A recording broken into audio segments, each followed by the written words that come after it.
can't stress enough that we have a process in place to ensure that did not happen.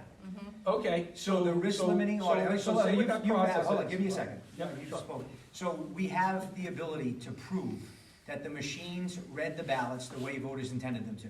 And I know, and it's open, my friend Gail saw it, people can go and they can sit at it, they can watch this process.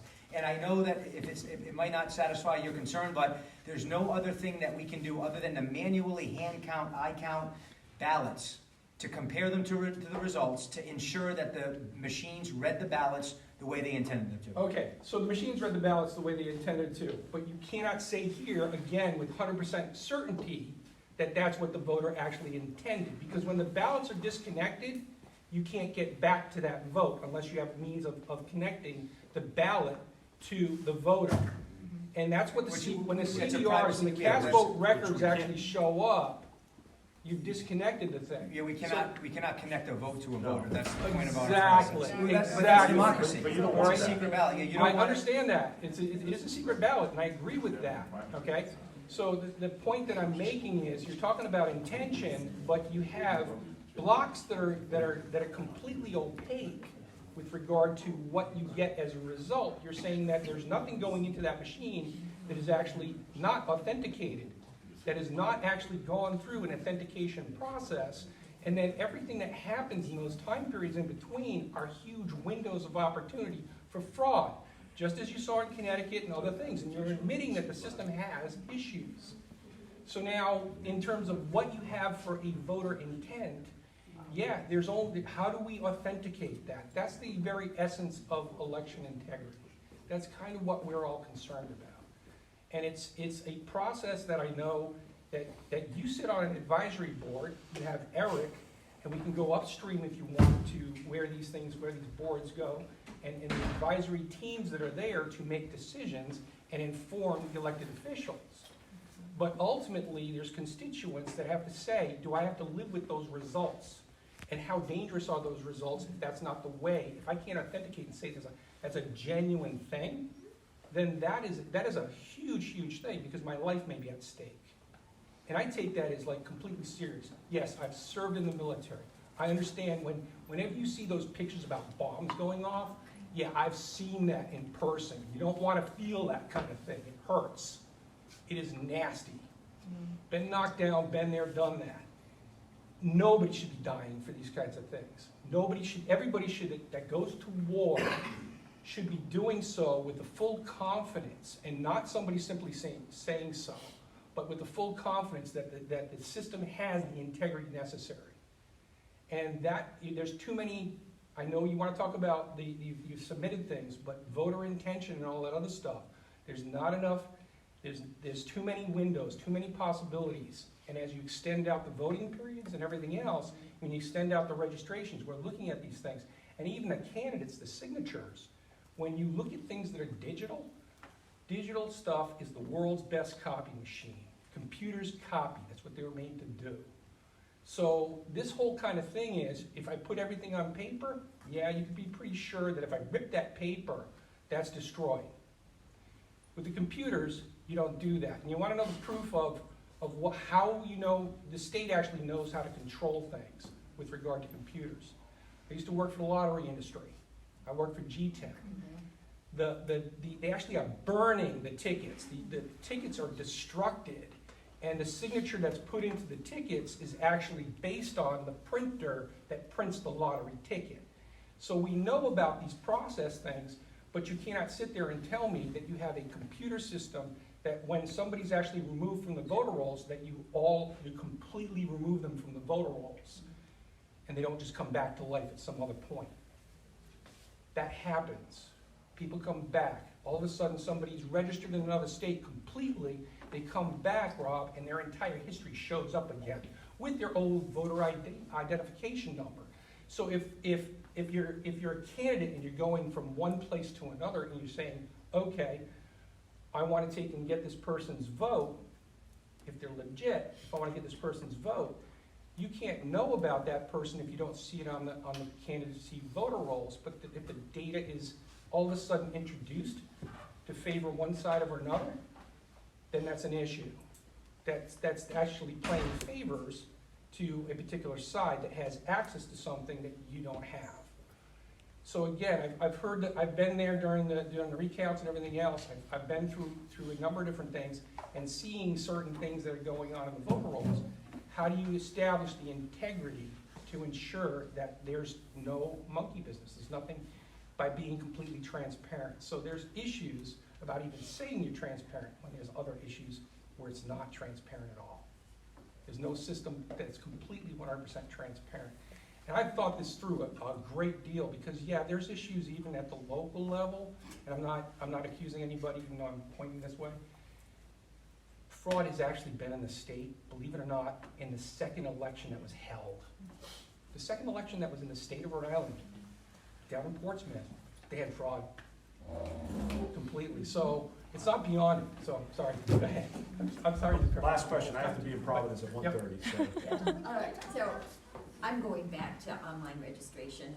Okay. So this is from your website. It says, yes, you have to have your driver's license or a state ID card. But if you don't have those, you can complete the form without a driver's license or a state ID number for paper submission. And it's just that you're attesting you're a citizen, that you're at least 16, you're not incarcerated, and you're not mentally incompetent. But you can't register online.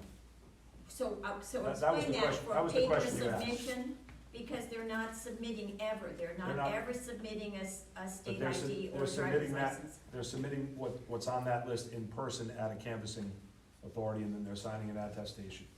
So it's just, But we're the question trusting was, you, they don't have it's to have not- an ID. it's not me that you're trusting. Your question was, can you register online without an ID? And the answer is no. Now I'm going deeper. So Okay. it says paper submission. Do they mail that in? They're not required to have a state ID or a driver's license, and I get it, a lot of people don't drive, so I can understand they wouldn't have a driver's license. You can mail in the form or you can bring it in person. So you're just, I attest that all of these things are true. How do you verify it, and how many people are actually registering to vote this way? I don't have the information on how many people are registering to vote by paper, but you can register to vote by paper. You will be required to show identification at the polls. What kind of identification? You're So, and then attesting, if you have So this is a paper an registration ID to that vote, has never and all they need is the said, driver privilege card? I am a citizen, they haven't had to prove with their birth certificate or whatever, that they are a citizen, how do you? the law doesn't require them to show proof of citizenship Yeah, when registering to that's vote. federal. Federal law doesn't require, you cannot ask for proof of citizenship. That's So it federal. can happen. It's federal law. Why So have? it can happen. So with a paper submission, they can get on the voter rolls Yep. without proving that they're a citizen. Yep. No one has to, we cannot ask anyone for proof of citizenship. Okay, Wait, So what? yet again, you just It's clarified that it federal can law. happen. Federal law? Well, I got it do a long you, time do to you get to know that. how many Could people you are, quote that? are Could you give me using the, paper so I can look it submission? up, please? Yeah, I will in a second, I gotta think, Okay, yeah, yeah. I understand, yeah. Can we find out how many people are registering to vote by paper submission? Well, but Because this is a but there- whole, but obviously, there are- I'm attesting that Right, I'm a but there are citizen. different types of paper submission, because some paper submission you are producing your ID. This one you're not. Not this one. No, I know, but when you say how many Well, paper submissions. I'm only there are. interested in this one. So how many people are registering to vote with this paper submission where they're simply attesting that they are a citizen and they don't have to prove it? Because by federal law, they don't have to prove it. So they're not getting a driver's license. A driver's license you do have to prove, Right. right? I think we can provide Somehow that. the DMV can ask whether they're citizens or not, but for voting, we're not allowed to. I think we can provide that, if I'm not mistaken. So that How you many can have registered Yeah. by paper submission? Yeah, but your question is not just paper submission, but paper submission for people who also didn't provide a driver's license or a social. Right. Yeah. Because why else would they, if they can do it online, why would they use the paper Yeah, submission? this was something that was dealt with years ago. I know Ken Block and Kathy Gray from the Providence Journal did a piece on it years and years ago. And so the number is very, very, and I can get it, so I'm gonna use the word small. Because but years most ago, people- we've had a lot of, Right, a lot of but- people but- come but into my- the state in the meantime. Right, my point though is that the number of paper mail ballots have shrunk incrementally because of the fact that we now have online voter registration. So the number of paper forms that cities and towns are seeing are far less than they were years ago. But yeah, you could, I think we can provide that.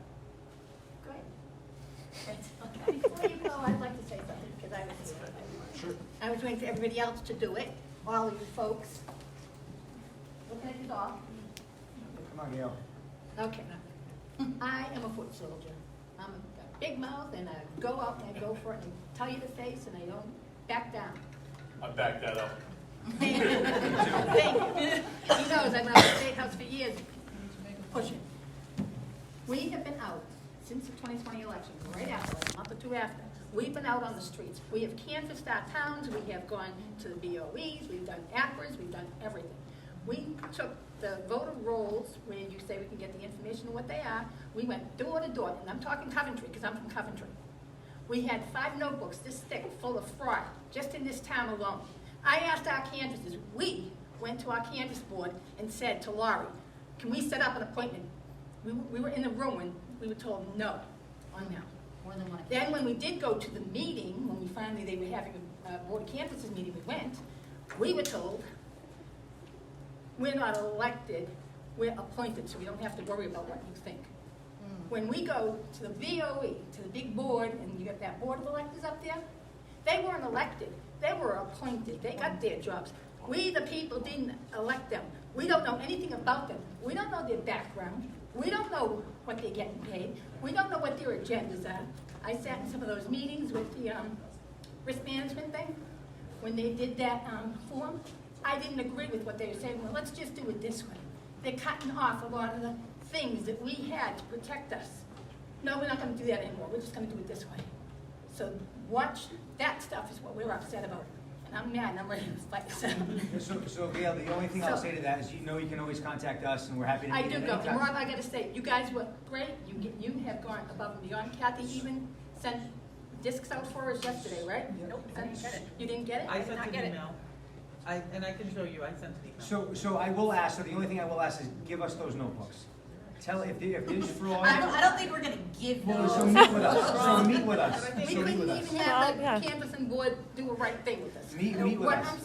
I want to also say, there's so many things I want to say before you. How can somebody that's appointed, not elected, certify our elections? I know. And how can the Board of Elections make all the rules for how we're gonna run these elections and what we're gonna count and stuff, Because when they weren't that's- elected either? That's the way the state law is set up, so I But what understand. we're saying is, it's we the people. We the people want to know. We the people go out and we find all these spots. We went to so many houses with those things, like I was saying. And we went and we just knocked door to door and said, well, how many people here, you know, how many were registered to vote? And how did you vote by mail? Did you vote in person? Did you vote day of election? Do you know how many people we hit that voted? People like me, older folks, you know, us old folks, we like to be there. We like to see the people. We like to do it on the day of election. How many people said, oh yeah, we went day of election? You know what your little sign said on your paperwork? Voted by mail. Yeah, so we're But happy to they meet. didn't. We're happy. They voted in person. So we're happy to Like meet me, and go they through. darn well voted in person because we will not back down. That's right, so we will meet and we will go through every name in those 5 notebooks. I can promise you, I hope that you've trusted my word for the years we worked together. Please, I don't even need to take them, I just want to see them, and so that we can work through these. And what about the courts? We had 2 cases in the courthouse, the Rhode Island Supreme Court in front of 5 You- justices. We had 2 cases. You know what they did? You- They waited till after the 2022 election. It was already in August. It was already in front of 5 of them in conference, right? And you know They that we waited have till after nothing. the election, and then they still wouldn't give us answers. Then in December, they said, oh, well, we're just closing it, no standing, and we're not gonna tell you why. We will. But you know what? If we need a class action suit, and our things have already been in front of the judges, so we can bring them in. So we'll have all that evidence. We'll have it. One of them even gave it to the 7th floor. So that information has been into the government. That information has been put out. We have brought it to our campuses. We have brought it to you guys. We brought it everywhere, right? You haven't given it to us. Yeah, you know. I do. And I have just, I'm already late. I'm looking at the voter registration form. To me, it's all about who gets on the rolls, right? And it has that you can check off that you have a driver's license or a state ID, or that you can put the last 4 digits of your social security number. An ITIN number and a social security number look exactly the same. So I don't know how you determine which is which when you're putting them on. Or the third option is, I have not been issued a driver's license, a state ID, or a social security number. Does that person not get added to the voter rolls? The last one, they don't have anything. They don't have any So identifiers. they're coded in the system as having to meet federal ID requirements before they cast the ballot. So they have to They present. have to present the ID before they vote. When they come to vote. Correct. Correct. I'm happy to sit with you and talk about that. Thank you very much. Thank you. Thank you. Thank you. Appreciate your time. it. Thank you for coming. Thank you for coming.